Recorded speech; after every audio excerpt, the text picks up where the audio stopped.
Journalist Sarah Poulton has spent years doing something most mainstream media outlets refuse to do, asking uncomfortable questions about Kate and Jerry McCann. And lately, she's getting louder. In a widely circulated video, Poulton lay out her case that Madeleine McCann did not die at the hands of a stranger. She argues bluntly that the evidence points back to the apartment. And the centerpiece of that argument, two dogs named Eddie and Keela. Poulton is far from alone on this. A significant portion of the true crime community and some former law enforcement professionals point to the cadaver dog alerts as the most damning, most under-discussed element of this entire investigation. The dogs went into apartment 5A. They reacted. Then they were driven to a car park, placed in front of dozens of vehicles, and they walked past every single one until they reached the Renault Scenic rented by the McCanns, and they alerted again. So today, we're going to take that evidence seriously. We're going to look at what those alerts actually mean, how reliable these animals genuinely are, and why the forensic follow-up both strengthened and complicated the case. This is not a hit piece on the McCanns. This is not a defense of them either. It's an honest look at the dog evidence, for and against. What actually happened with the dogs? Let's set the scene. It's August 2007. 3 months after Madeleine vanished from apartment 5A at the Ocean Club Resort in Praia da Luz, Portugal. British authorities, at the request of the Portuguese Polícia Judiciária, flew in handler Martin Grime, along with his 2 English Springer Spaniels. Eddie, an enhanced victim recovery dog, trained to detect the scent of human decomposition, and Keela, a crime scene investigation dog, trained exclusively to detect human blood. These weren't random dogs borrowed for the occasion. Eddie had been trained using human cadaver material, bone tissue, decomposed remains, dried blood. Keela had been trained to alert only to human blood and its components, plasma, red cells, white cells. She would not react to urine, saliva, semen, or sweat. Only blood. That distinction matters. When Eddie was sent into apartment 5A, his behavior changed the moment he crossed the threshold. He alerted behind the sofa in the living room. He alerted near the wardrobe in Kate and Jerry McCann's bedroom. He alerted to Madeleine's stuffed toy, Cuddle Cat, which Kate had been carrying with her constantly since her daughter disappeared. When Keela was then sent in separately, she also alerted behind the sofa. 2 independent dogs, 2 separate scent profiles, same location. Then came the rental car. The McCann's Renault Scenic was placed inside an underground car park alongside roughly 30 other vehicles, spaced evenly apart. Eddie was walked through the entire level. He passed every single vehicle without reacting until he reached a McCann car. He alerted to the driver's side door area. Keela was then brought in separately and alerted to the lower right section of the boot and to the glove compartment, which contained the car's electronic keycard. Now here's the detail that Sonia Poulton and others keep returning to. That car was rented 24 to 25 days after Madeleine's disappearance. The McCanns had never driven Madeleine in it. So why would a car that Madeleine never entered smell like human remains? The case for the dogs. Why this evidence is compelling. Let's take the 4 arguments seriously, because there are legitimate reasons why investigators and commentators like Poulton treat this as significant. First, Eddie's track record. Martin Grime stated that over more than 200 search cases, Eddie had never produced a verified false alert. That's an extraordinary claim, but it's backed by the handler's professional reputation. A reputation built case by case, including court-admissible work. Grime's expertise was so established that he was later brought in to assist the FBI in the United States, where Eddie's alerts helped convict a man of murdering his 2-year-old daughter, Bianca Jones. The judge in that case praised the investigation as among the finest he had seen. Second, the scientific literature on cadaver dogs is broadly supportive of their value. A widely cited German study, published in the Journal of Forensic Sciences, found that trained cadaver dogs achieved 94 to 98% accuracy in controlled search conditions. More recent research published by NIH found sensitivity levels of 75 to 100% and specificity of 91 to 100%, even up to 65 days after the target scent was introduced. These aren't toy experiments. These are rigorous, peer-reviewed studies. Third, and this is the part that should make you pause, the two dogs were used in tandem as a deliberate quality control mechanism. The protocol was, send Eddie in first. If he alerts, send Keela in separately. If Keela also alerts, you know you're dealing with human blood, not just decomposition. Both dogs independently flagged the same spots in the apartment. That is not easy to dismiss.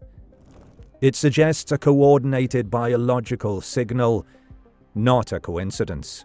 And fourth, there's the simple statistical argument about the car. Eddie was walked past roughly 30 vehicles. He reacted to one, the McCanns. If you're going to claim that was a false positive, you need to explain why every other car in that car park, including cars that may have had food spills, animal scent or other odorous materials, produced no alert.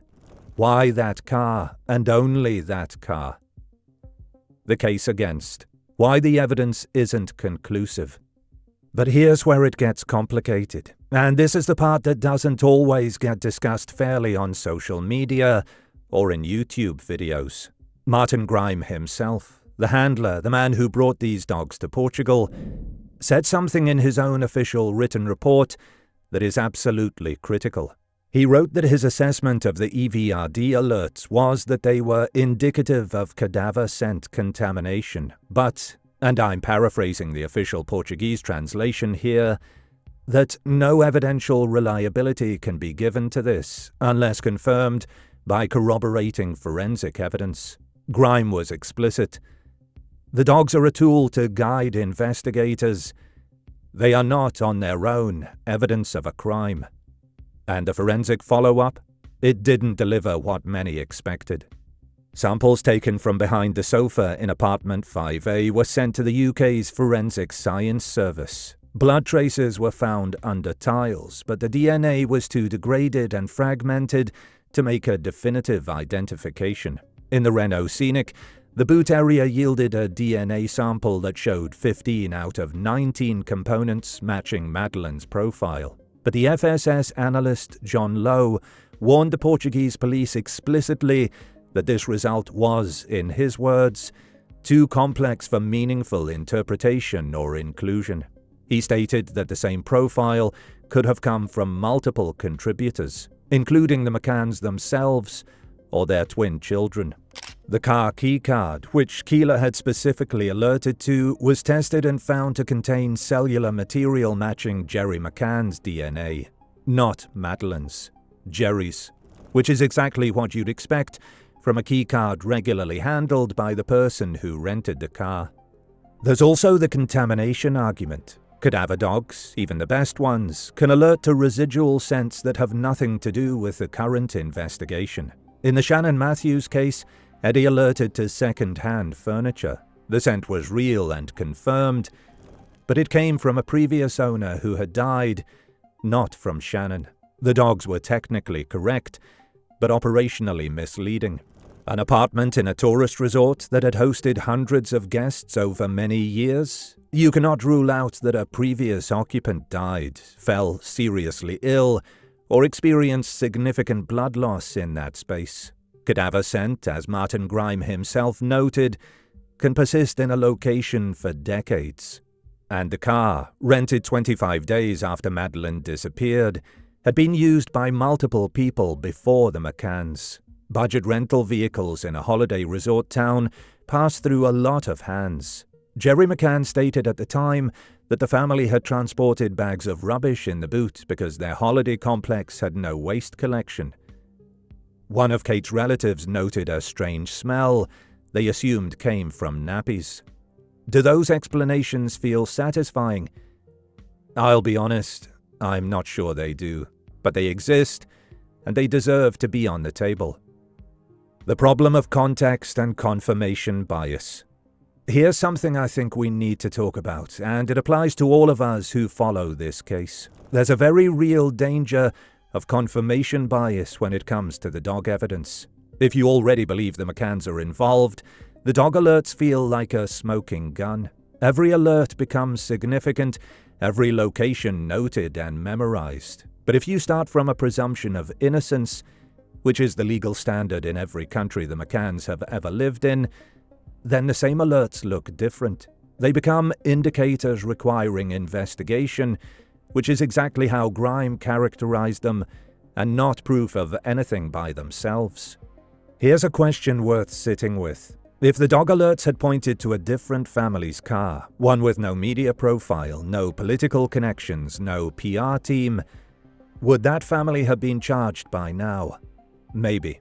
But maybe the lack of confirmatory DNA would have saved them too. It's hard to know.